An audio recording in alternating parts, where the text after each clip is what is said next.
The cargo bay of New Horizons Station smelled like oil and burnt metal. Park Doyen dragged his tired body through the entrance after another long haul. His back hurt. His eyes burned from staring at navigation screens for 16 hours straight. All he wanted was a hot meal and his bed. That's when he heard the crying. Doyen stopped walking. The sound was soft, almost hidden under the hum of station machinery. He looked around the empty bay. Nothing. He started walking again. The crying got louder. He followed the sound to a gap between two cargo containers. There, curled up like a broken toy, was a child, but not a human child. Her skin shimmered with tiny crystals that caught the dim light. Her hair was pale silver, almost white. Her eyes were too large for her small face, with colors that shifted like oil on water. She was Veltani, an alien, and she was terrified. Doyen knew he should walk away. Getting involved with alien problems was dangerous. The Velthani were powerful people with their mind powers and their fancy technology. They didn't mix with humans much. They thought humans were primitive. But the child looked at him with those huge eyes, and Doyen couldn't move his feet. "Hey," he said softly. "You okay, kid?" The girl flinched. She pressed herself harder against the metal wall. Her small hand clutched something tight against her chest. Doyen raised his hand slowly. "I'm not going to hurt you. I promise."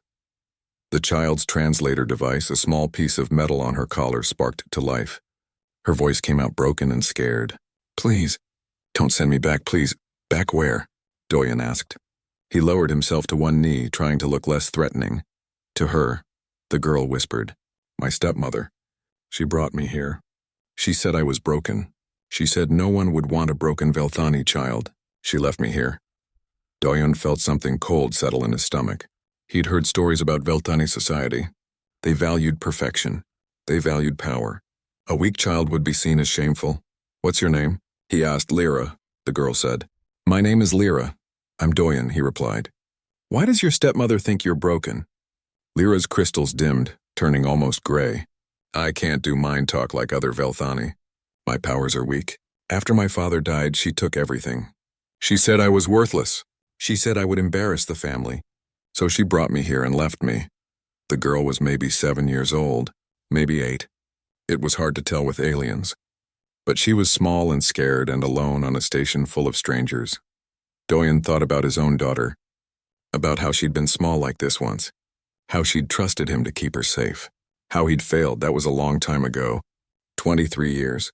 But the pain never really went away. "Have you eaten?" Doyen asked. Lyra shook her head. "Come on," Doyen said, standing up. "Let's get you some food." Lyra didn't move. "You're not going to call the authorities?" "Not if you don't want me to," Doyen said. "But you can't stay in this cargo bay.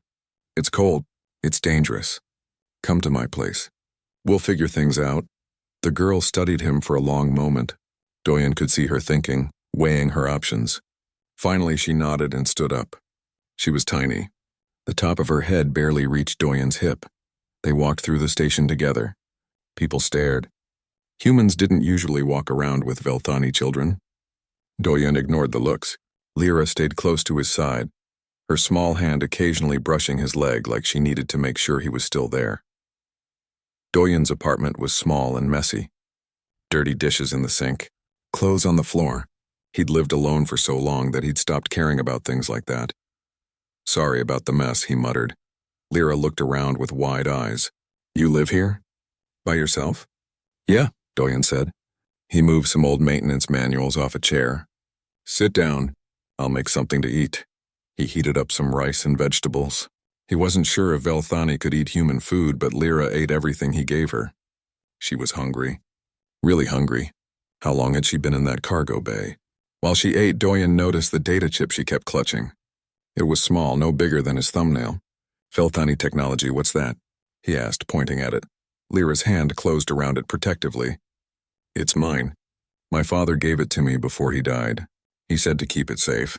He said it was important." Doyen didn't push. Everyone had secrets, even scared alien children. After Lyra finished eating, she looked at him with those shifting color eyes. "Why are you helping me?" Doyen didn't have a good answer. He'd asked himself the same question 3 times already. "I don't know," he said honestly. "Maybe because you remind me of someone. Maybe because it's the right thing to do. Maybe I'm just getting soft in my old age. My stepmother has important friends, Lyra said quietly. If you help me, she might hurt you. Let me worry about that, Doyen said. Lyra was quiet for a moment. Then she slid off the chair and walked over to him. She was so small, so fragile looking, but there was something strong in her eyes, something that refused to break. Be my father, she said suddenly. The words came out rushed, desperate. Please, I won't misbehave. I promise I'll be good. I'll stay quiet. I'll help with work. I won't cause trouble. Just please don't send me away. Doyen felt like someone had punched him in the chest. This child, this alien child who barely knew him, was begging him to be her father. She was offering to erase herself, to become invisible just for a safe place to exist.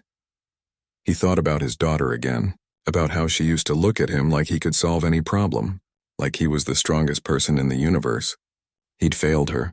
He couldn't save her when that mining accident happened. But maybe he could save this one. You don't have to be good, Doyen said quietly. You don't have to be quiet or invisible. You just have to be you. Understand? Lyra's eyes went wide. Her crystals brightened, shifting from gray to soft blue. You mean it? She whispered. Yeah, Doyen said. I mean it. But I'm not promising anything permanent. Let's just take it one day at a time, okay? We'll figure things out. Lyra nodded so hard her silver hair bounced. For the first time since he'd found her, she smiled. It was a small smile, uncertain and fragile, but it was real. Doyen set up a small sleeping area for her in the corner of his apartment. She fell asleep almost immediately, exhausted from fear and hunger and relief. He sat in his chair and stared at the ceiling. What had he just done? He'd taken in an alien child. A Velthani child with a powerful stepmother who apparently wanted her gone. This was going to cause problems. Big problems. But when he looked at Lyra sleeping peacefully for the first time in who knows how long, he couldn't bring himself to regret it. Tomorrow he'd figure out next steps. Tonight he'd just make sure she was safe. That was enough for now. 3 days passed. Doyen kept telling himself he'd find Lyra a proper home. Maybe contact some Velthani embassy. Maybe find a family who actually knew how to raise alien children. Someone better than a tired cargo hauler who could barely take care of himself. But every time he tried to bring it up, Lyra would look at him with those hopeful eyes, and the words would die in his throat. She was helpful. Too helpful. She cleaned his apartment without being asked. She organized his tools. She tried to cook breakfast one morning and nearly set off the fire alarm. Doyen had laughed at that. Lyra had looked so worried, so ready to apologize that he just showed her how to use the stove properly instead. Humans don't have mind powers, he explained while teaching her. We can't move things with our thoughts. We can't talk without words, so we learn to make tools instead. We adapt. That's what humans do best. Lyra absorbed every word like she was memorizing a survival guide. Maybe she was. On the 4th day, Doyen brought her to his ship. It was old and patched together with replacement parts from a dozen different manufacturers. The hull had more repairs than original metal, but it flew and it was his. This is where I work, he said. I haul cargo between stations. Boring stuff mostly. Machine parts. Food supplies. Whatever needs moving. Lyra walked around the ship's interior with wide eyes. Her small hands touched control panels gently, almost reverently. It's beautiful, she whispered. Doyen snorted. It's a piece of junk. But it's my piece of junk. The power coupling is misaligned, Lyra said suddenly. She pointed to a panel in the wall. And your cooling system has a small leak. Not big enough to be dangerous yet, but it will be soon. Doyen stared at her. How do you know that? Lyra shrugged. I can feel it. Energy flows through everything. Even without strong mind powers, I can sense patterns like listening to music and knowing when a note is wrong. For the next hour, Lyra helped him fix problems he didn't even know he had. She couldn't do the physical work herself. She was too small, too weak. But she could sense exactly where problems were. She guided his hands with precision that would have taken expensive diagnostic equipment to match. You're not broken, Doyen said while they worked. Your stepmother is an idiot. Lyra's crystals brightened with pleasure at the compliment. They were finishing up when someone knocked on the ship's hull. Doyen looked out to see Kang Mirai, the station's best mechanic. She was about Doyen's age with short gray hair and hands that were always stained with grease. Heard you got yourself a kid, Mirai said bluntly. Wanted to see if it was true. News travels fast, Doyen muttered. It's a small station. And you're walking around with a Velthani child. People notice. Mireille looked at Lyra with curiosity, not hostility. Hey there, little one. I'm Mireille. Lyra hid partially behind Doyen's leg. Hello, she said quietly. She's shy, Doyen explained. She's smart, Mireille corrected, looking at the open panel. That's professional-level repair work. You do that, Doyen? She guided me through it, Doyen admitted. Mireille whistled low. Talented kid you got there. She's not my kid, Doyen said automatically. I'm just helping her out temporarily. Mireille gave him a look that clearly said she didn't believe him. Sure, temporarily, that's why you've got that look on your face. What look? The dad look, Mireille said. The one that says you'd fight anyone who tried to hurt her. I know it well. Had 3 kids of my own. Doyen wanted to argue, but Mireille was already changing the subject. Listen, if you need any help with whatever this situation is, let me know. Station looks after its own, even the tiny alien ones. After Mireille left, Doyen took Lyra to the station's market district. They needed proper food, maybe some clothes that actually fit her. Everything she wore was too big. Probably hand-me-downs from before her stepmother abandoned her. They ran into Lee Junho at the market. Junho was station security, a solid guy in his 30s who took his job seriously, but wasn't a jerk about it. Doyen, Junho said, nodding. Then he noticed Lyra. This the kid everyone's talking about? Yeah, Doyen said tiredly. This is Lyra. Junho crouched down to Lyra's level. Hey, I'm Junho. I'm one of the security officers here. If anyone gives you trouble, you come find me, okay? Lyra nodded slowly. Is she registered with the station? Junho asked Doyen quietly. Not yet, Doyen admitted. You should do that soon. Paperwork and all. Makes things official, legal. Junho stood up. I'm not saying there's a problem now, but better safe than sorry. That night, Doyen lay awake thinking. Mireille was right. Junho was right. He was getting attached. This was supposed to be temporary. He was supposed to be helping Lyra until something better came along. But what was better? Sending her back to the Velthani, where they'd call her defective. Putting her in some foster system where she'd be shuffled around between families who didn't understand her. He got up and looked at Lyra sleeping in her corner. She'd made the space her own over the past few days. A blanket Mireille had donated. A small toy someone from the market had given her. The data chip from her father, which she kept under her pillow like it was the most precious thing in the universe. Maybe it was. The next morning, Doyen made a decision. He took Lyra to the station's administration office. I want to register her as my dependent, he told the board clerk behind the desk. The clerk, a young human woman named Park Yoonji, looked up with sudden interest. Your dependent? She's Velthani. I noticed, Doyen said dryly. There's no legal framework for cross-species adoption, Yoonji said.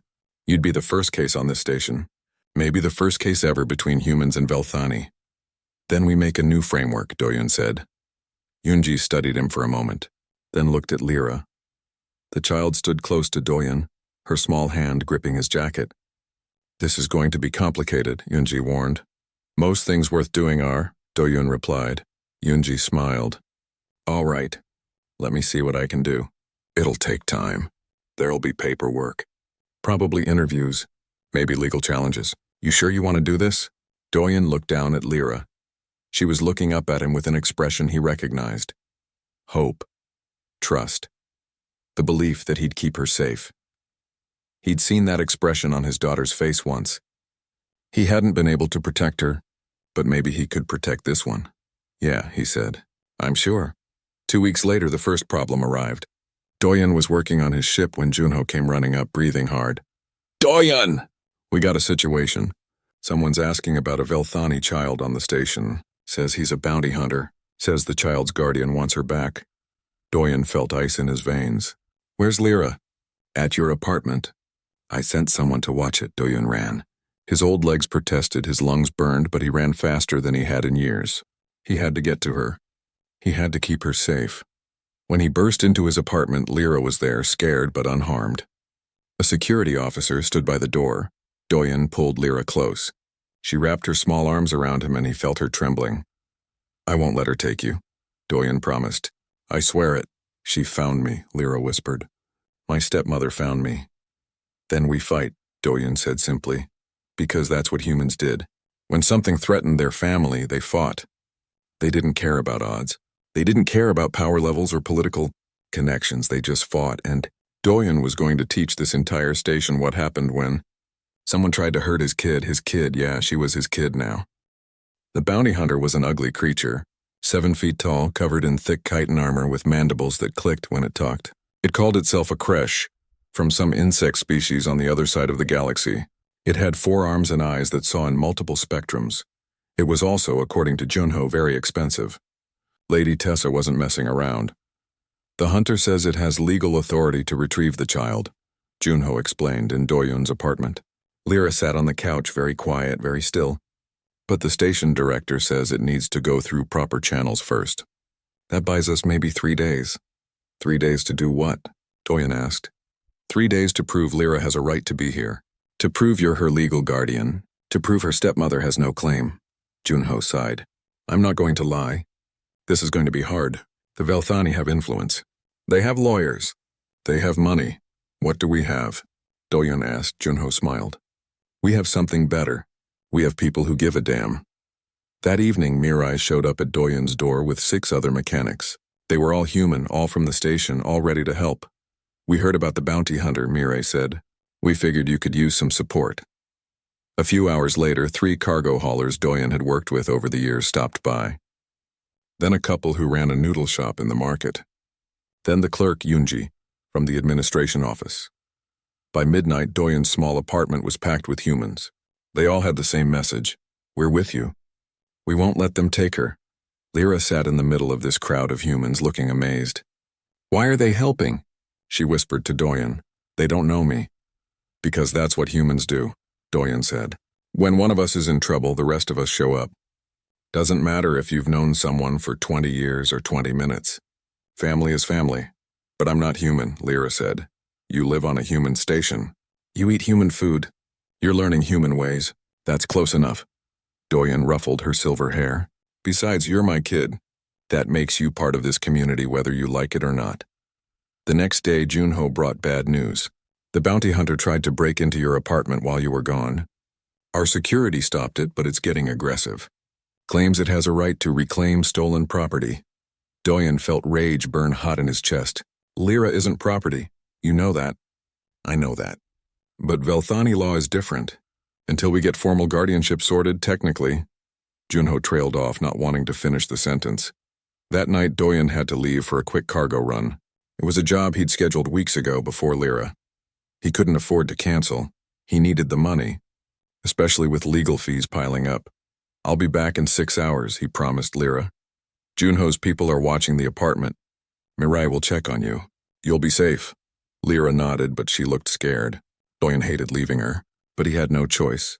He was 3 hours into his cargo run when he got the emergency call. The bounty hunter had broken through security. It was in his apartment. It was after Lyra. Doyen pushed his old ship harder than he ever had before. The engines screamed. Warning lights flashed. He didn't care. He had to get back. He had to save her. When he finally docked and ran to his apartment, he found Junho and a team of security officers surrounding the building. They hadn't gone in yet. They were arguing about jurisdiction and legal authority, and a dozen other things that didn't matter. Doyun pushed past them and hit the door controls. The door opened. Inside, the apartment was a disaster. Furniture was overturned. The walls had claw marks. And in the middle of it all, the creche bounty hunter was stuck in the ventilation shaft above the bathroom, screeching in pain and anger. Lyra sat calmly on what was left of the couch, holding a small remote control she'd built from spare parts. What happened? Doyen asked, looking around in shock. It broke in through the window, Lyra explained, her voice steady despite her shaking hands. I remembered what you taught me. Humans don't have powers, so we use tools, we adapt. We trap, she pointed around the apartment. I used cooking oil on the floor where it would walk. Then I loosened the ventilation cover so it would think it could escape that way. Then I rerouted the cooling system through that shaft. She held up the remote. When it went inside, I activated maximum cooling. The temperature dropped to minus 30 degrees in seconds. It's too cold for the creche. Their species can't handle extreme cold. Now it's stuck. Doyen stared at her. This small alien child had just defeated a professional bounty hunter using nothing but household items and clever thinking. "You trapped it," he said slowly. "I trapped it," Lyra confirmed. "Just like you taught me. Humans use their environment. They use tools. They think sideways." Junho came in behind Doyen and started laughing. "Oh, this is beautiful. Wait until people hear about this." They extracted the half-frozen bounty hunter and arrested it for breaking and entering. The creche was furious, humiliated at being defeated by a child it had called defective prey. Within hours, the story spread through the entire station. The alien kid who fought like a human. The little Velthani who turned her apartment into a trap. People started looking at Lyra differently. Not with pity or curiosity, but with respect. A week later, Doyen got a message from a lawyer named Han Sora. She was human, specialized in unusual legal cases, and she'd heard about what happened. "I want to take your case," she said when they met in her office. "No charge. Why no charge?"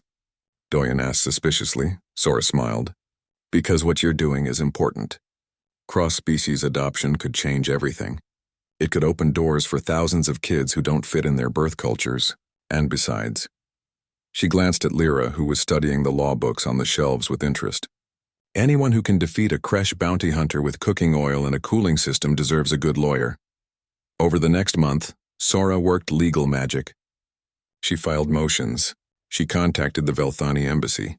She dug up precedents from other species. She built a case that guardianship should be based on best interests of the child, not species matching. During this time, something else happened. Velthani officials started visiting the station to observe Lyra. They wanted to see if she was being mistreated, if she was being corrupted by human influence. What they found shocked them. Lyra was thriving. She'd gained weight. She smiled now. She talked without fear. She still had weak telepathic powers, but she'd developed other skills. She could read human emotions better than most humans. She could fix machines with an intuition that seemed almost magical. She'd started learning human languages, picking them up with frightening speed. One Velthani official, an elderly female named Vess, spoke with Lyra privately. "Your mind is becoming contaminated with human thinking," Vess said disapprovingly. "You solve problems like them. You react like them. This is not proper for Velthani." Lyra looked at her steadily. "I was defective for Velthani standards, but humans don't care about defects. They care about trying. They care about adapting. My Appa taught me that being different isn't being broken." "He is not your Appa," Vess said sharply. "He is an alien, a primitive." "He's my father," Lyra said firmly. "And there's nothing primitive about surviving. Humans survived ice ages. They survived diseases. They survived wars. They survived everything. Now they're out here in space still surviving, still adapting. That's not primitive." "That's amazing." Vess had no answer for that. The final hearing came 2 months after Lyra first arrived on the station. The chamber was packed with people. Humans on one side, Velthani officials on the other. Media drones recording everything. Lady Tessa attended via hologram. She looked elegant and cold, her crystals perfectly arranged, her robes expensive. Sora presented the case for guardianship. She talked about Lyra's improvement. She showed medical records proving better health. She presented statements from teachers Lyra had started studying with.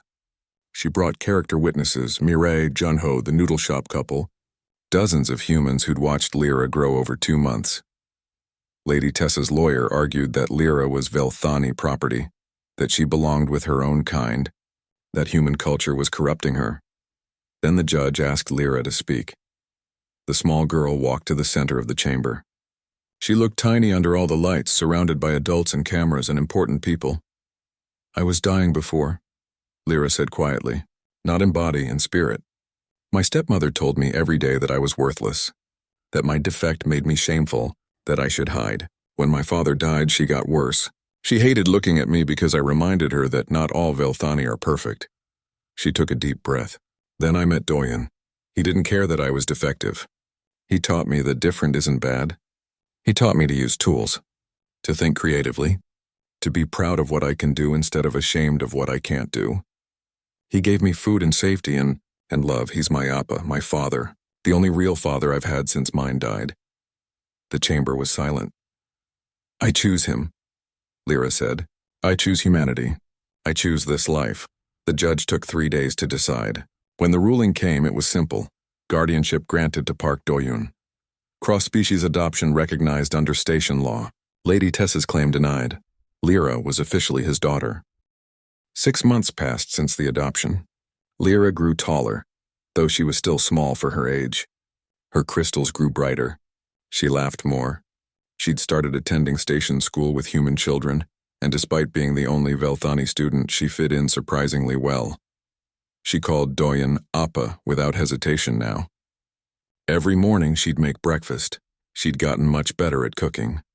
Every evening they'd work on his ship together, or she'd help him with cargo manifests. On weekends they'd explore the station markets, or Do-yoon would teach her about human history. Life was good.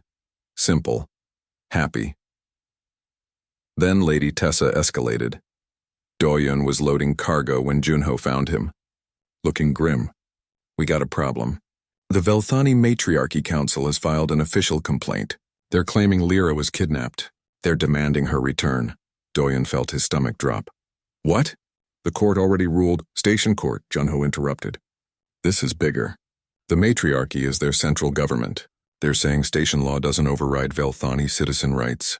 They're sending a delegation to investigate. If they rule against you.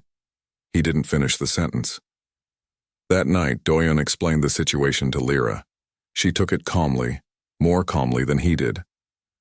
My stepmother won't give up, Lyra said quietly. She wants me gone. She always has. But now I'm also an embarrassment to her. A Velthani child raised by humans. That's worse than being defective. We'll fight this, Do-yoon promised. Sora will help. The station will help. What if it's not enough? Lyra asked. What if they take me anyway? Do-yoon knelt in front of her, taking her small hands in his rough ones. Then I'll follow you. Wherever they take you, I'll find you. I'll bring you home. That's what family does. Lyra hugged him tight. I don't want to leave. This is my home. You're my home. The Velthani delegation arrived 2 weeks later. 5 officials in flowing robes, their crystals arranged in complex patterns that signaled status. They were led by an important figure named Kor, who served on the Matriarchy Council itself. The station director, Choi Sang-woo, met them formally. He was a smart man in his 50s who'd run the station for 12 years. He knew how to handle difficult situations. The child in question is thriving under human care, Sang-woo explained during the first meeting. She's healthy, educated, and happy. We see no reason to disrupt her life. She's being culturally contaminated, Kor replied coolly. She thinks like a human, acts like a human. This is unacceptable for a Velthani child. With respect, she thinks like someone who's happy, Sang-woo countered. That should be acceptable for any child. The delegation demanded to observe Lyra. They watched her at school. They watched her at home. They took notes on everything. How she moved, how she talked, how she solved problems. What they saw clearly disturbed them. Lyra had adopted human mannerisms completely. She used her hands when she talked. She laughed loudly. She asked questions constantly. She worked with tools instead of relying on technology. She'd even started wearing human-style clothes, practical pants and shirts instead of traditional Velthani robes. During one observation, they watched Lyra help Do-yoon fix a broken power coupling on his ship. She didn't use any telepathy. She used wrenches and diagnostic tools and logical thinking. This is wrong, one official muttered. She's forgotten her heritage. But not everyone in the delegation felt that way. Kim Hye-jin was part of the observation team. She was human, married to a Velthani diplomat, and served as a cultural bridge between the species. She'd been watching Lyra with different eyes than the others. She hasn't forgotten anything, Hye-jin said during a private meeting with Do-yoon. She's adapted. That's different. Will the matriarchy see it that way? Do-yoon asked. Honestly, probably not. They value conformity, tradition. Lyra is neither of those things anymore. Hye-jin paused. But I'm going to argue for her, because I see something they don't. What's that? Potential, Hye-jin said. Lyra can bridge 2 species. She understands human thinking and Velthani abilities. That's rare. That's valuable. I just need to make the council see it. During the formal hearing, the matriarchy officials presented their case. Lyra was Velthani. She belonged with Velthani. Human culture was harming her development. She should be removed and placed with a proper Velthani family. Lady Tessa appeared again via hologram. She'd prepared well. She presented herself as a concerned guardian who'd made mistakes but wanted to correct them. She claimed she'd been harsh due to grief over her husband's death. She promised to provide proper care if Lyra was returned. It was all lies, but she delivered them perfectly. Sora fought back hard. She showed evidence of Lady Tessa's neglect. She presented psychological evaluations showing Lyra's improvement under Doyen's care. She brought character witnesses. Then Hyejin stood to speak. "I've been studying Lyra for 2 weeks," Hyejin said, "and I've made an interesting discovery. Her telepathic abilities haven't weakened. They've changed." The chamber went quiet. "Traditional Velthani telepathy connects Velthani to Velthani," Hyejin continued. "It's powerful but limited. Lyra's weaker abilities were considered a defect. But living with humans, she's developed something new. She reads emotions across species. She translates concepts between different ways of thinking. She bridges gaps that pure telepaths can't cross." Hyejin pulled up data on screens around the chamber. "I tested her. She can sense a human's emotional state as accurately as a Velthani telepath can read another Velthani. She can translate complex human idioms into Velthani concepts and vice versa. This isn't contamination. This is evolution." "That's not possible," Kor said flatly. "It's not common," Hyejin corrected. "But it's possible. And it's valuable. How many diplomatic incidents happen because species misunderstand each other? How many treaties fail because neither side can truly grasp the other's perspective? Lyra could change that." She turned to look directly at Kor. "You call this corruption. I call it adaptation. And adaptation is survival. Even Velthani should understand that." The hearing paused for deliberation. Doyen and Lyra waited in a small room. She sat close to him, holding his hand. "What if they say no?" she whispered. "Then we fight harder," Doyen said. "And if that doesn't work, we run. I'll take you somewhere they can't find us. But you'd lose everything. Your home, your work, your life here." Doyen smiled. "You are my life here. Everything else is just stuff."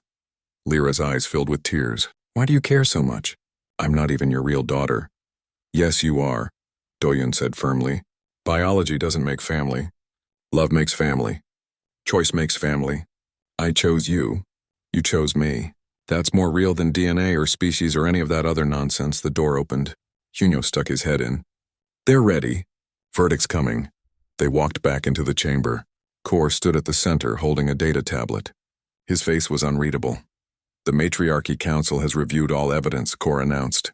"We find the situation unusual, unprecedented, and problematic." Doyen's heart sank. "However," Kor continued, "we also find it intriguing. Ambassador Hyejin has presented compelling arguments about the child's unique abilities. The Council has decided that Lyra represents an opportunity for research and understanding." He looked directly at Lyra. "You will be allowed to remain with your human guardian. However, you will be monitored. You will submit to regular evaluations. You will serve as a test case for cross-species guardianship. Do you understand?" Lyra stood tall. "I understand. But I want something in return." The chamber murmured in surprise. Kor raised an eyebrow. "You want something? You're a child. You don't negotiate with the Matriarchy Council." "You're negotiating with my life," Lyra said. "So yes, I negotiate. You can monitor me. You can evaluate me. But you leave my Appa alone. You don't threaten him. You don't make his life difficult. You treat him with respect. Those are my terms." Kor studied her for a long moment. Then surprisingly, he smiled. It was a small smile, but genuine. "You've learned human stubbornness well. Very well, we accept your terms. Your guardian will not be harassed." Relief flooded through Doyen like a wave. "But understand this," Kor added. "Your stepmother will not accept this ruling quietly. She has influence. She has resources. This is not over." "Let her try," Lyra said. "I have something she doesn't." "What's that?" Lyra looked at Doyen, then at all the humans gathered in the chamber. "I have family. Real family. And humans don't abandon family." That night, the whole station celebrated. Someone organized a party in the common area. There was food and music and dancing. Humans toasted Lyra. They toasted Doyen. They toasted their victory over bureaucracy and tradition. Lyra danced with human children who'd become her friends. She ate too much cake. She laughed until her sides hurt. Doyun watched her with a feeling he hadn't experienced in 23 years, not since before his daughter died. It took him a moment to recognize it. Happiness. Pure, simple happiness. Mireille came up beside him, holding a drink. "You did good, old man." "We did good," Doyun corrected. "All of us. She's lucky to have you." "I'm lucky to have her," Doyun said. "She gave me something I thought I'd lost forever." "What's that?" "A reason to come home." 8 months. That's how long the peace lasted. Lyra was 10 years old now by human calculation. She'd grown almost 6 inches. She could repair ship engines that gave professional mechanics trouble. She spoke 4 languages fluently. She'd become a minor celebrity on the station. The alien girl who thought like a human. Doyun had never been happier. His apartment was cleaner now. There was always food in the kitchen. He had someone to talk to after long cargo runs. He had someone who needed him, who looked at him like he hung the stars in the sky. He should have known it couldn't last. The first warning came from Junho. 3 Velthani ships just entered station space. Big ones, military escorts. They're requesting docking permission. For what? Doyun asked. For Lady Tessa, Junho said grimly. She's coming in person. Doyun felt cold dread settle in his gut. Tessa hadn't given up. She'd just been planning. The ships docked the next day. Lady Tessa emerged surrounded by guards and officials. She looked even more imposing in person than on hologram. Tall, elegant, with crystals that shimmered like diamonds. She moved through the station like she owned it. Director Sangwoo met her formally. "Lady Tessa, what brings you to New Horizon?" "I'm here to reclaim what's mine," Tessa said coldly. "The child, Lyra, my stepdaughter." The Matriarchy Council already ruled. "New evidence has come to light," Tessa interrupted. She pulled out a data tablet. Evidence that the human Park Doyun manipulated the child. Brainwashed her. Turned her against her own people. This evidence proves he's an unfit guardian. "That's insane," Sangwoo said, "is it? The child no longer acts Velthani. She's been completely remade in human image. If that's not manipulation, what is?" Sora reviewed the evidence Tessa provided. It was clever. Fabricated but clever.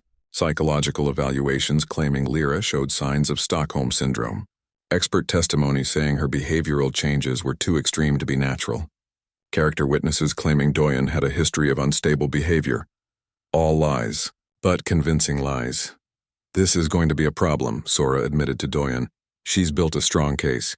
Even if it's fake, proving it's fake will take time. And during that time, they could get a temporary custody order." "They're not taking her," Doyun said flatly. "If you resist a legal order, then I resist. They'll have to go through me first." At home, Doyun tried to explain the situation to Lyra without scaring her. He failed. She was smart. She understood exactly what was happening. "She wants to destroy me," Lyra said quietly. "It's not enough that I'm gone. She wants me erased, broken." "That won't happen," Doyun promised. "How can you stop her? She has ships, guards, money. What do we have?" "We have truth," Doyun said. "And we have something else. Something she can't buy or fake." "What?" "The data chip your father gave you." "You still have it?" Lyra nodded slowly. "I've kept it hidden. Always. I think it's time we found out what's on it." That night, they took the chip to Mirai. She had equipment that could read Velthani technology. The chip was encrypted, but Lyra's biometrics unlocked it. What they found made everything clear. Financial records, communications, video evidence. The chip contained proof that Lady Tessa had embezzled millions from Lyra's father's estate. More than that, it contained evidence she'd poisoned him, slow poison, administered over months that doctors had mistaken for natural illness. And there was more. Medical records showing that Lyra wasn't defective at all. Tessa had bribed the doctors to falsify the reports. Lyra's telepathic abilities were just different, specialized for cross-species communication, just like Hyejin had suggested. Tessa had branded her defective to justify getting rid of her. "Your father knew," Mireille said quietly, looking at the data. He knew she was dangerous. "He gave you this evidence to protect you?"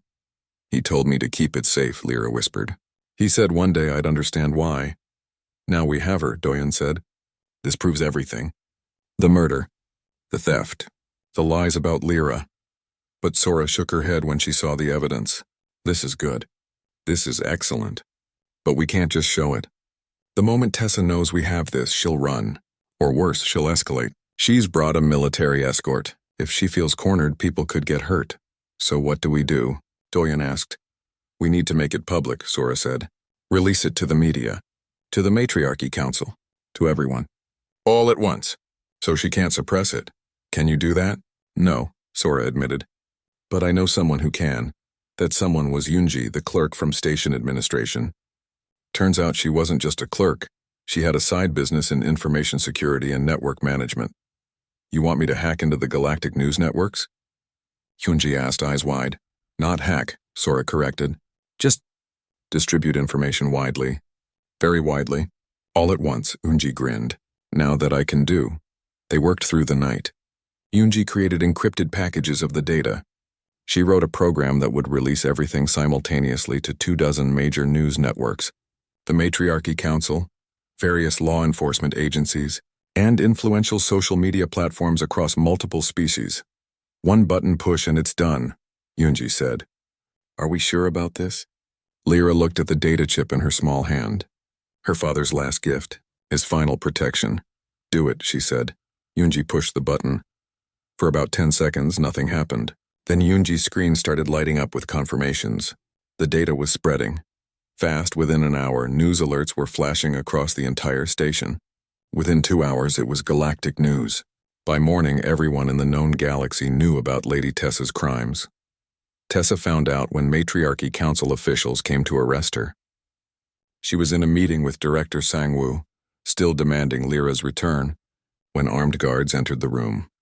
Lady Tessa, you are under arrest for murder, fraud, and child endangerment, the lead guard announced. Tessa's perfect composure cracked. What? This is absurd. I have diplomatic immunity. Not anymore, the guard said. The Matriarchy has revoked all your titles and protections. You will be returned to Velthani space for trial. Tessa's eyes swept the room and landed on Director Sangwoo. This is human interference. They fabricated evidence.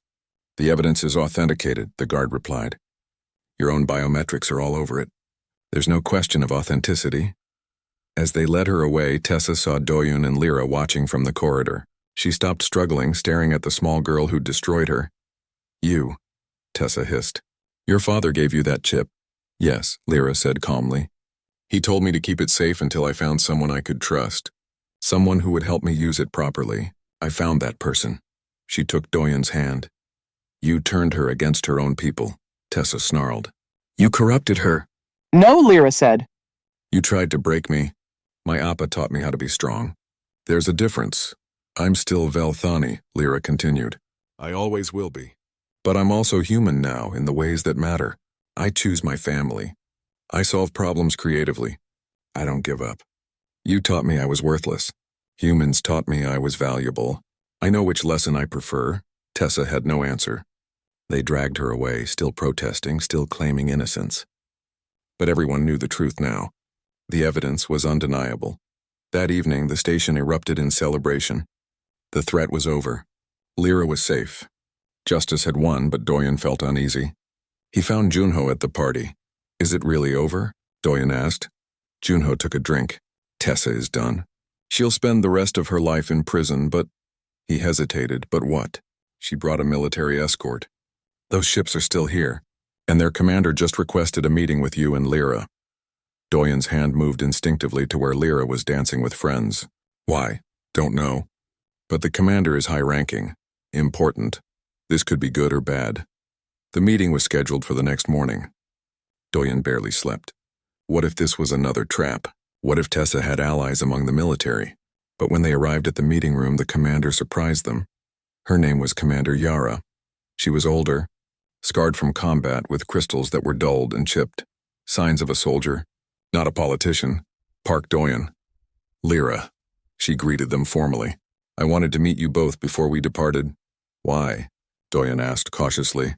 Because you did something important, Yara said. You exposed corruption at the highest levels of our society.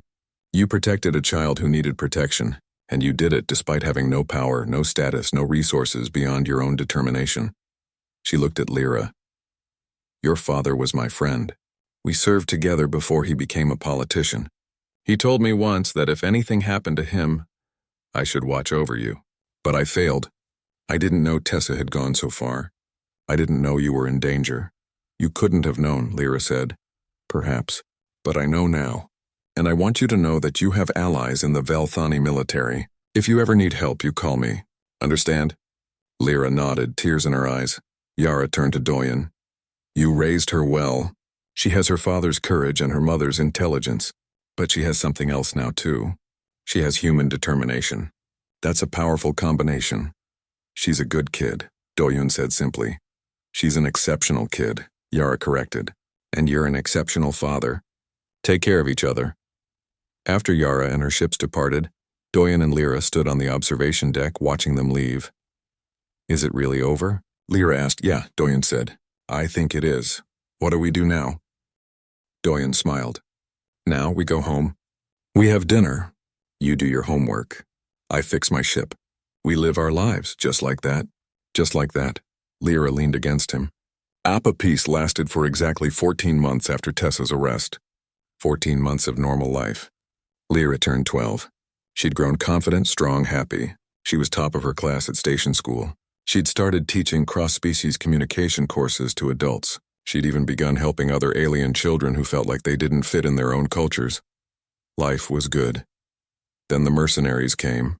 They arrived quietly. No big ships. No announcements. Just small shuttles docking one at a time over 3 days. By the time station security realized what was happening, there were already 20 mercenaries on the station. Junho rushed to Doyen's apartment early one morning. We have a situation.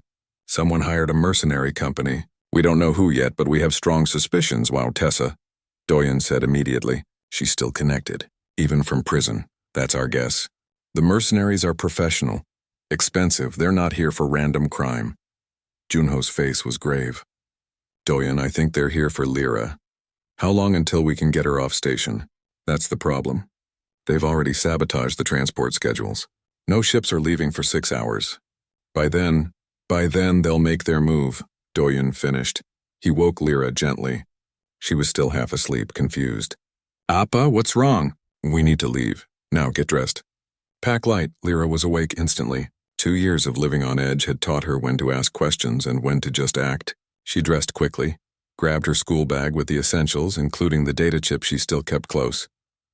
They made it 3 blocks before the first mercenary appeared. He was human, ironically. Big armored, carrying weapons that were definitely not legal on a civilian station. Park Doyen. Lyra, come with me quietly and nobody gets hurt. Not a chance, Doyen said. He pushed Lyra behind him. The mercenary sighed. I was afraid you'd say that. He raised his weapon. A wrench hit him in the head. He dropped unconscious. Mireille stepped out from behind a maintenance panel holding another wrench. Heard there was trouble. Figured you could use help. More mercenaries appeared at the end of the corridor. At least 5 of them. Armed and ready. This way. Mireille pulled them into a maintenance tunnel. They ran through the guts of the station. Tight spaces, dim lighting, pipes and cables everywhere. Behind them, they heard the mercenaries following. Mireille led them to her workshop. It was a large space filled with tools, equipment, and half-repaired machinery. A dozen other mechanics were already there, along with some cargo haulers Doyen recognized. What's happening? Doyen asked. What's happening is we're done with people trying to hurt this kid, one of the haulers said. His name was Kim Taeyang, a big man with scarred hands. Word spread fast. Mercenaries on the station. Going after Lyra, so we're handling it. We're civilians, Doyen protested. These are professional soldiers. So? Mireille said, checking her tools. We're humans. Being outmatched is kind of our thing. More people arrived. The noodle shop couple bringing homemade explosives.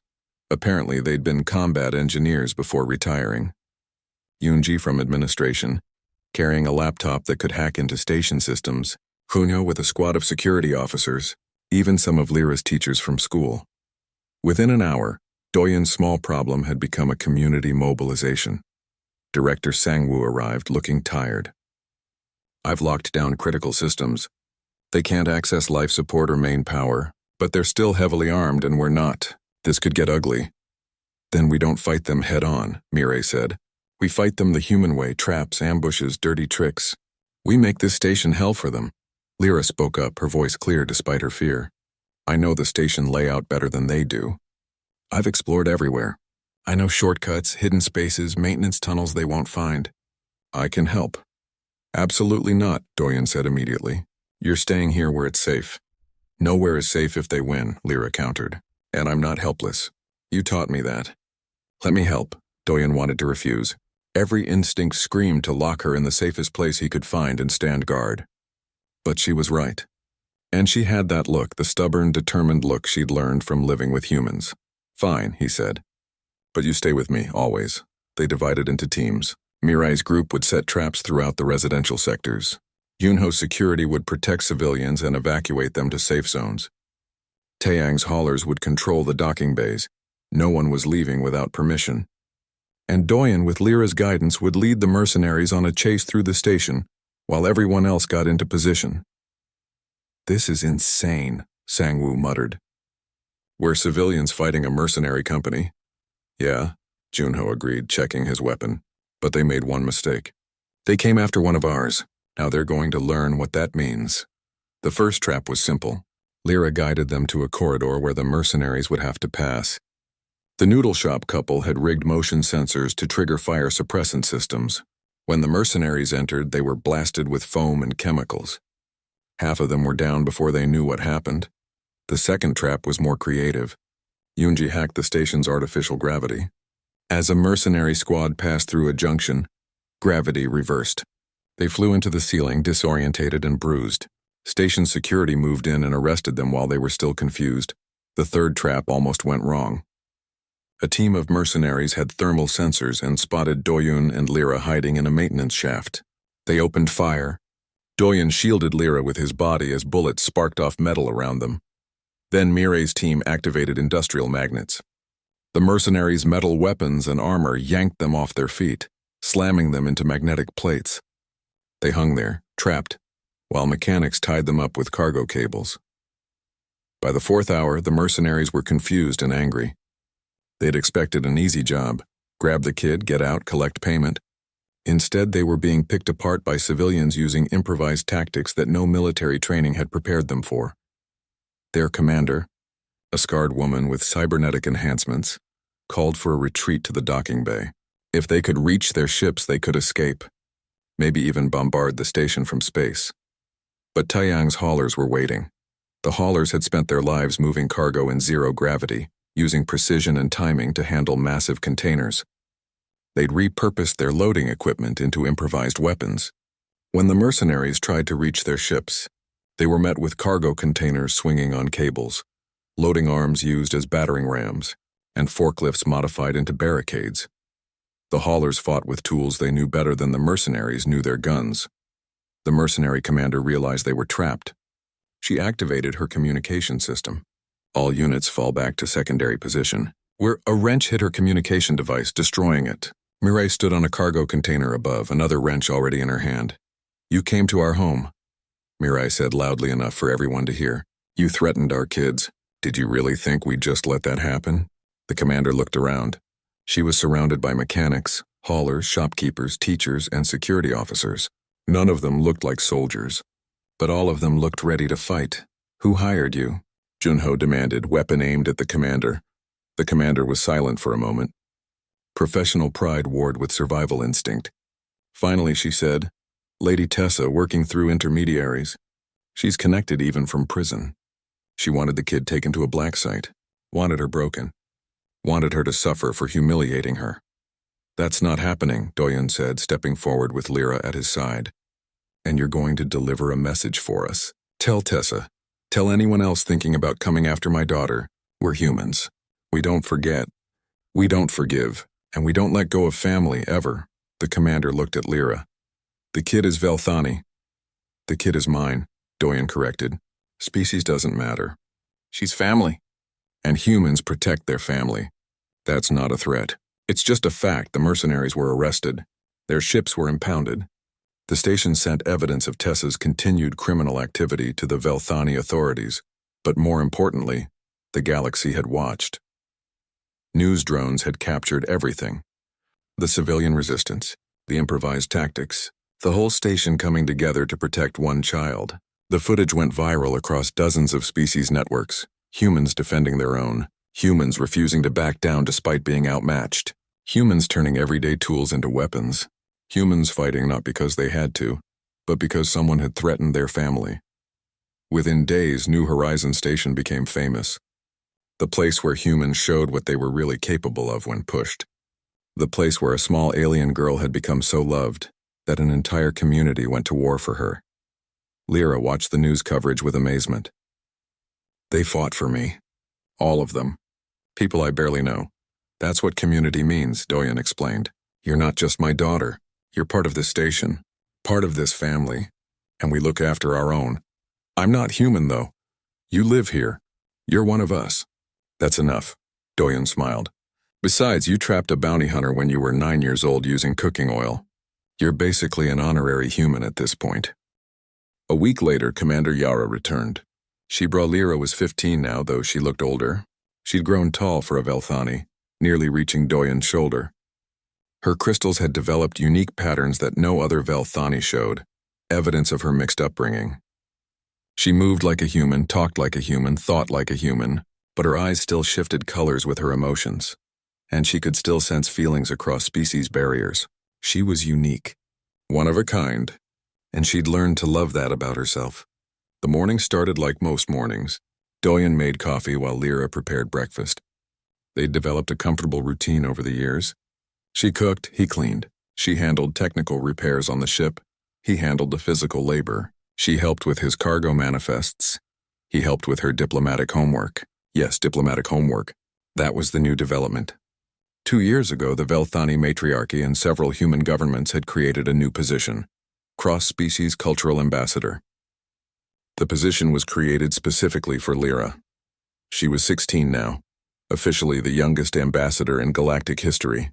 She split her time between studies and actual diplomatic work. She helped negotiate trade agreements. She resolved cultural misunderstandings. She'd even prevented 2 potential conflicts between human colonies and Velthani territories, just by explaining what each side actually meant. She was good at it. Really good. And she loved the work. But she still came home to New Horizon Station. She still helped Doyen with his cargo runs during school breaks. She still attended the station's annual festivals. She still considered this place, this collection of mechanics and haulers and shopkeepers, her real family. You have a meeting this afternoon, Lyra reminded Doyen over breakfast. With the new station administrator. About expanding the docking facilities, Doyen groaned. Meetings. Why do I have to go to meetings? Because you're technically a hero now, Lyra said, grinning. The man who stood up to mercenaries. The father who changed galactic law. People want your opinion. I just wanted to keep you safe. That's all. And you did. Now you have to live with the consequences of being awesome. Doyen threw a piece of toast at her. She caught it and took a bite, still grinning. After breakfast, they walked to the docking bay together. Lyra's shuttle was waiting. Diplomatic missions required official transport now. But she'd made sure the pilot always brought her back to New Horizon when possible. Where are you going this time? Doyen asked. Velthani capital. There's a group of students who want to study cross-species psychology. I'm giving a lecture, she paused. They're all defective by traditional standards. Weak telepathy, poor mind control. They heard about me and wanted to learn how to adapt. You're giving them hope, Doyen said. I'm teaching them what you taught me. That different isn't broken. That adaptation is strength. That humans survived everything the universe threw at them. Not by being perfect, but by being stubborn and creative. When did you get so wise? I had a good teacher. At the shuttle, Lyra hugged Doyen goodbye. She'd gotten too big for him to pick up anymore, but the hugs were just as tight. Be safe, Doyen said. Like he said every time she left. Always am, Lyra replied. Like she replied every time. She was halfway to the shuttle when she heard a small voice. Excuse me? Lyra turned. A young alien child stood there, barely reaching her waist. The child was Krell, a species with blue skin and large eyes. She looked scared and lost. Are you Ambassador Lyra? The child asked in broken universal. I am, Lyra said gently, kneeling down. What's your name? Nomi, I just arrived. My family sent me away. They said I was too emotional. Krell aren't supposed to show feelings, but I can't help it. I cry too much. I laugh too much. So they brought me here and left me. Lyra's heart clenched. She knew this story. She'd lived this story. How old are you, Nomi? 7 cycles. I mean 7 years in human counting. Lyra looked back at Doyen, who'd been watching the exchange. He walked over slowly. Appa, Lyra said. This is Nomi. She needs help. Doyen looked at the small blue child. He saw the fear in her eyes, the desperation, the hope that maybe, just maybe, someone would care. He'd seen those same emotions in Lyra's eyes 6 years ago. Does she have anywhere to go? Doyen asked. I don't think so, Lyra said quietly. Doyen sighed. He was getting too old for this. His back hurt more these days. His hair was more gray than black now. He'd been looking forward to a quiet retirement once Lyra finished her education. But then he looked at Nomi, really looked at her. Have you eaten? He asked the child. Nomi shook her head. Come on then, Doyen said, offering his hand. Let's get you some food. Then we'll figure things out. Nomi hesitated, then took his hand with her small blue fingers. Lyra watched them start to walk away. Appa, what about my shuttle? I have a meeting. Doyen looked back at her. You're the youngest ambassador in history. You've negotiated with the Matriarchy Council. You've prevented wars. I think you can handle rescheduling one meeting. Lyra smiled. You're going to take her in, aren't you? Maybe, we'll see. One day at a time, he paused.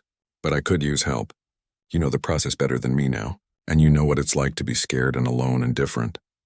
I can stay a few extra days, Lyra agreed. They walked back to Doyen's apartment together. Doyen, Lyra, and the small Krell child who'd just had the best luck of her young life. In the apartment, Lyra helped Nomi get settled while Doyen made food. It was strange and familiar at the same time. 6 years ago, he'd done this for Lyra. Now she was helping him do it for someone else. Your apartment is small, Nomi observed, looking around. It's enough, Doyen said. Home isn't about size. It's about the people in it.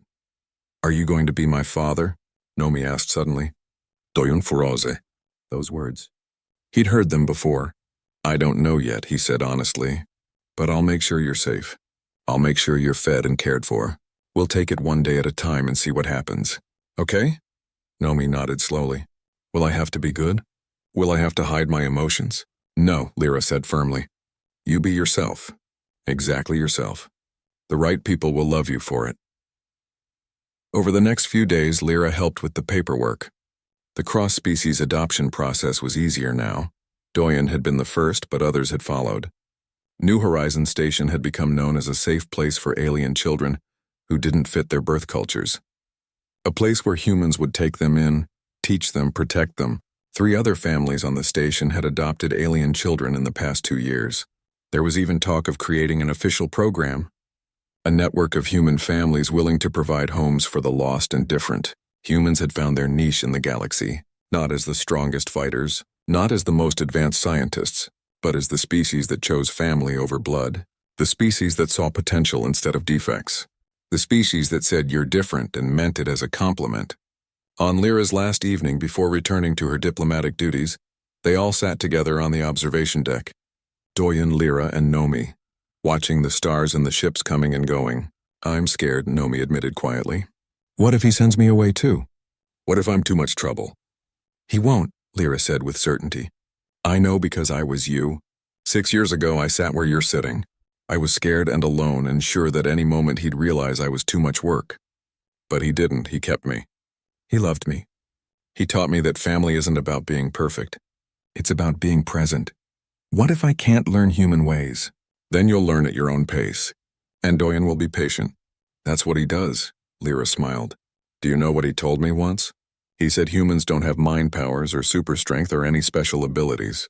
What they have is stubbornness. They refuse to give up on things that matter. You matter, Nomi, so he won't give up on you. Nomi looked at Doyen. Is that true? Doyen thought about his answer. Yeah, that's true. I'm not going to lie, this won't always be easy. You'll have bad days. I'll have bad days. We'll argue. We'll make mistakes, but we'll figure it out together. That's what family does. You promise? I promise. Later, after Nomi fell asleep in her new room, Doyen and Lyra stood on the observation deck alone. You're really okay with this? Doyen asked. Me taking in another kid? You're not jealous or worried? Lyra laughed. Appa, I'm 15. I'm about to start university-level diplomatic training. I'm going to be traveling more. The apartment was going to feel empty for you. This is good. You're good at this, at giving lost kids a home. I never planned to be good at it. The best things are never planned. She leaned against him, like she used to when she was small. You saved me. Now you'll save her. Maybe you'll save others too. That's who you are. Who are you? Doyen asked. Because sometimes I look at you and I don't see that scared little girl anymore. I see someone strong, someone important. I'm still me, just a better version, because you gave me the chance to become better. She smiled. I'm Velthanian human and something new. I'm a bridge between worlds, and I'm your daughter.